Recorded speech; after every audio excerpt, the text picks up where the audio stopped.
Tenang, Mama nggak akan bebanin kamu. Kan udah pakai Tropicana asli. Saudara, Partai Gerindra menepis isu Rahayu Saraswati mundur dari DPR untuk bergabung dalam Kabinet Merah Putih. Pandangan Gerindra itu hanya isu gorengan warganet. Presiden Prabowo sendiri meminta publik menunggu siapa yang akan mengisi posisi di Kabinet Merah Putih. Sekretaris Fraksi Partai Gerindra DPR, Bambang Haryadi, mengatakan tidak ada bahasan soal Rahayu Saraswati menjadi Menteri Pemuda dan Olahraga, pengganti Dito Aryo Tejo. Saat ini, Rahayu Saraswati atau Sarah sudah dinonaktifkan menyusul permohonan pengunduran dirinya yang videonya tersebar di media sosial. Isu keponakan Presiden Prabowo Subianto itu masuk dalam kabinet juga ditegaskan hanyalah gosip. Saat ini, Partai Gerindra tengah mendalami pengunduran diri Sarah, termasuk urusan administratif terkait posisi Sarah di DPR. Jadi kita kan paham bahwa sosial media itu benar-benar sangat terbuka dan susah. Isu apapun bisa dilakukan di sana. Kadang kita juga harus cermat juga dalam menanggapi isu sosial media itu. Di eksekutif itu kan bukan ranah kita. Kita di DPR hanya ranahnya sifatnya adalah 3 aja kan. Membahas undang-undang, anggaran, dan juga mengawasi pemerintah kan. Tuh. Jadi bukan tupoksi kami untuk ikut campur di dalam eksekutif yang melupakan hak prerogatif presiden gitu.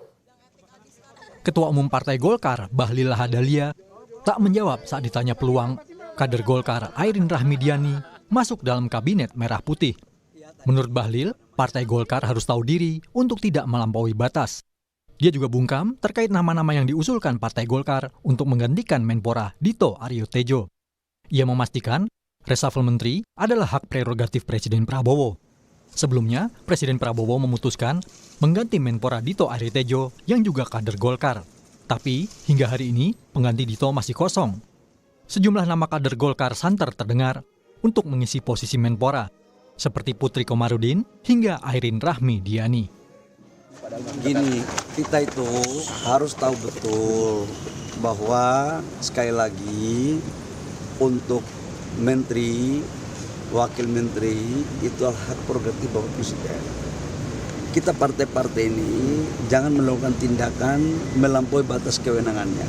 Biarlah itu kewenangan Bapak Presiden, kita patuh, kita tunduk pada apa yang diputuskan oleh Bapak Presiden sebagai pemegang hak prerogatif. Ya. Pak, maksudnya dari proses sidang ini sudah berjalan atau seperti apa Pak? Lagi schedule sesuai berjalan sesuai dengan semestinya. Sebelumnya, Rahayu Saraswati Joyo Hadikusumo menyatakan mundur sebagai anggota DPR periode 2024-2029 dari fraksi Partai Gerindra. Dalam keterangan videonya, ia menyampaikan permohonan maaf atas kesalahan kata yang disampaikannya dalam sebuah siniar atau podcast pada 28 Februari 2025. Saya paham bahwa kata-kata saya telah menyakiti banyak pihak, terutama yang saat ini masih berjuang untuk menghidupi keluarganya, bahkan untuk masih bisa bertahan hidup. Kesalahan sepenuhnya ada di saya. Oleh sebab itu, melalui pesan ini, saya ucapkan permohonan maaf yang sebesar-besarnya atas ucapan dan kesalahan saya. Dengan ini, saya menyatakan pengunduran diri saya sebagai anggota DPR RI kepada fraksi Partai Gerindra. Soal posisi Menteri Pemuda dan Olahraga, serta Menko Polkam yang masih kosong setelah reshuffle kabinet, Presiden Prabowo enggan menjawab secara gamblang soal kapan dan siapa yang akan mengisi kursi tersebut. Saat meninjau Sekolah Rakyat Menengah Atas 10 di Jakarta Selatan Kamis siang, Presiden hanya meminta publik menunggu siapa yang akan mengisi posisi tersebut. Tim Liputan, Kompas TV.